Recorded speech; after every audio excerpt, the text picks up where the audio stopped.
بسم اللہ الرحمن الرحیم۔ السلام علیکم۔ جیل کی سلاخوں کے پیچھے بیٹھی میں نم آنکھوں سے ان دیواروں کو گھور رہی تھی۔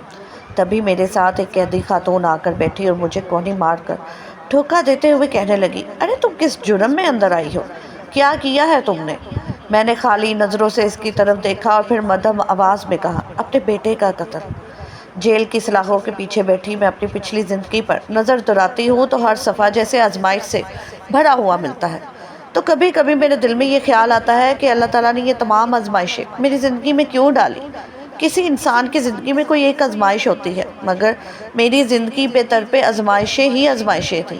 اتنے امتحانات تھے کہ کبھی کبھی مجھے یوں معلوم ہوتا تھا کہ میں اس دنیا میں صرف آزمانے کے لیے ہی بھیجی گئی ہوں۔ نہ جانے قدرت کی دی ہوئی ان آزمائشوں میں ثابت قدم رہ پائی یا نہیں۔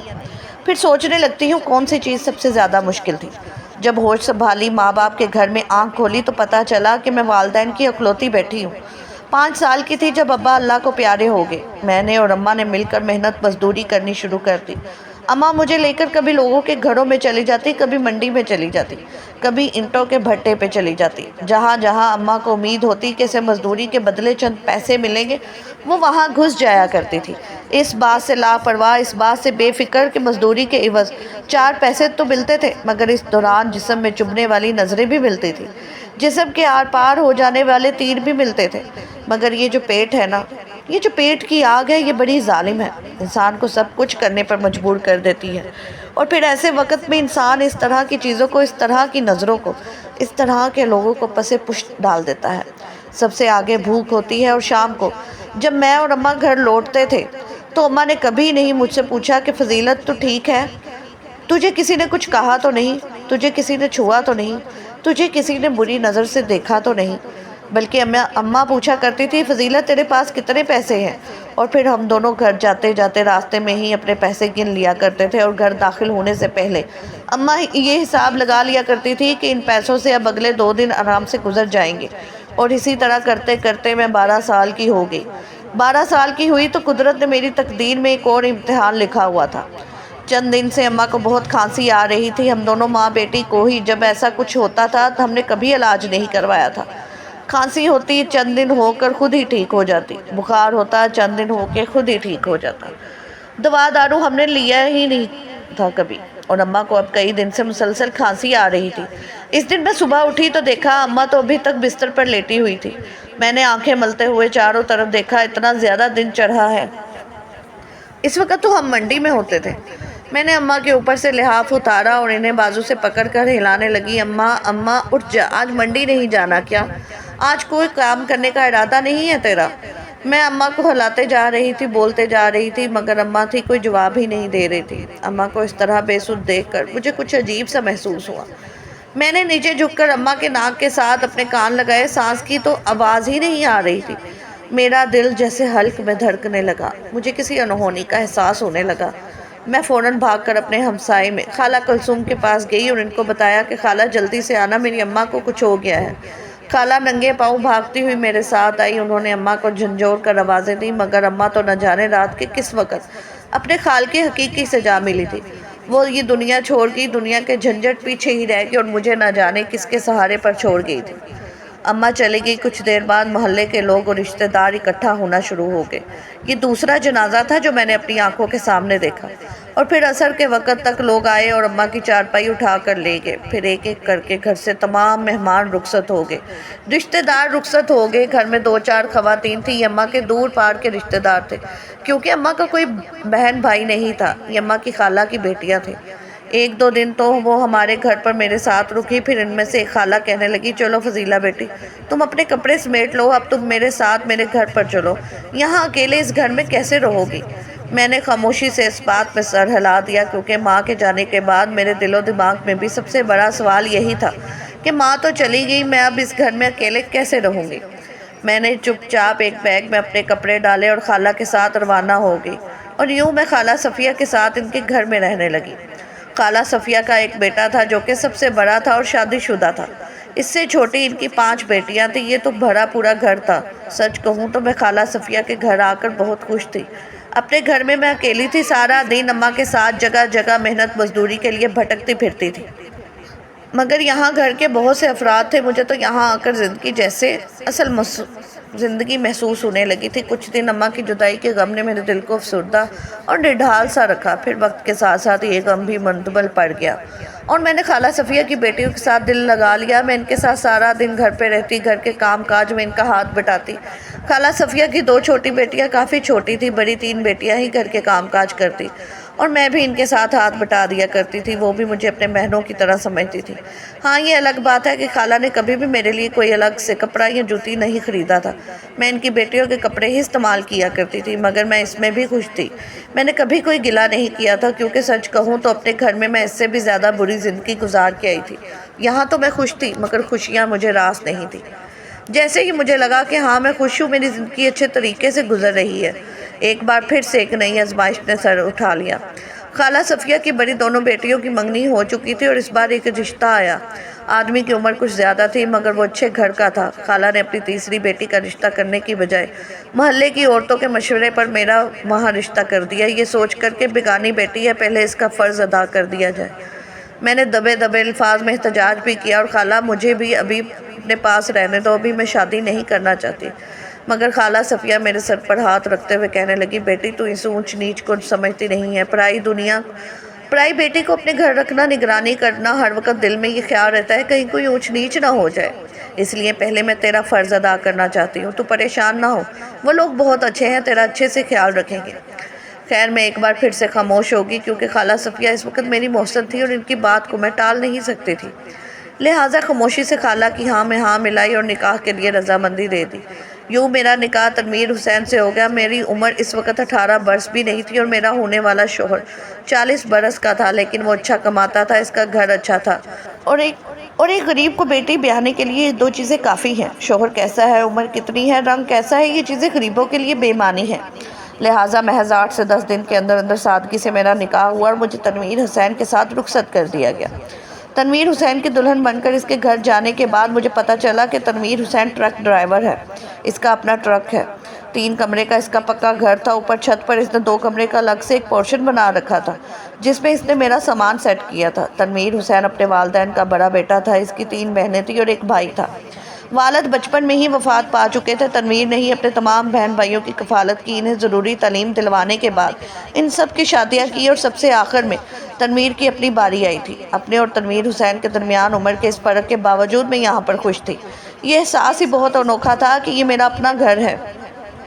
میں تنویر حسین کا خیال رکھتی، اس کے تمام کام بھاگ بھاگ کر کرتی تھی اور میں نے گھر کو اچھے طریقے سے سنبھال رکھا تھا. لیکن میری ساس مجھ سے خوش نہیں تھی، کیونکہ تنویر حسین کے بہن بھائی اس کی شادی سے خوش نہیں تھے. ان سب کا یہ خیال تھا کہ پہلے تنویر حسین اپنی تمام کمائی اپنی ماں اور بہن بھائیوں پر خرچ کرتا تھا، مگر اب اس نے شادی کر لی ہے، اسے اس عمر میں شادی کرنے کی ضرورت ہی کیا تھی. مگر اب جب کہ وہ شادی کر چکا تھا تو اب اس کی کمائی پر اس کے بیوی بچوں کا حق بھی ہوگا، اور یہی چیز بہن بھائیوں کو، حتیٰ کہ ماں کو بھی نظر آ رہی تھی. مگر تنویر حسین ایک اچھا شوہر ثابت ہوا. وہ مجھے بہت خوش رکھتا تھا، میری ہر خواہش کو پورا کرتا تھا، میرے لیے چھوٹے چھوٹے تحفے تحائف لاتا تھا. جب بھی کسی شہر میں جاتا تو آتا ہوا میرے لیے وہاں سے ضرور کوئی نہ کوئی چیز لے کر آتا اور میں اسی میں خوش ہو جایا کرتی تھی. اور پھر دیکھتے ہی دیکھتے میری شادی کو 5 سال گزر گئے، مگر میں اولاد کی نعمت سے محروم تھی. گو کہ تنویر کی ماں اس سے شادی سے خوش نہیں تھی، مگر پھر بھی اٹھتے بیٹھتے وہ مجھے بے اولادی کا طعنہ دیتی تھی، جبکہ میرے اپنے شوہر کو اس بات سے کوئی فرق ہی نہیں پڑتا تھا. وہ ہمیشہ مجھے تسلی دیا کرتا تھا کہ دیکھو، جب اللہ کو منظور ہوگا وہ ہمیں اولاد دے دے گا. پھر شادی کے 6 سال میں امید سے ہو گئی اور میں بہت خوش تھی کہ اب میں ماں بننے والی ہوں، میرا بچہ ہوگا، میں اسے گود میں اٹھاؤں گی، کھلاؤں گی. مگر یہاں پر ایک بار پھر میری قسمت نے مجھے دھوکہ دیا. میں نے شروع میں آپ کو بتایا تھا نا کہ مجھے خوشیاں راس نہیں آتی. جب بھی مجھے یہ لگنے لگتا ہے کہ میں خوش ہوں، میں اپنی زندگی سے مطمئن ہوں، تبھی میری زندگی میں ایک نئی آزمائش، ایک نیا امتحان سر اٹھا لیتا تھا.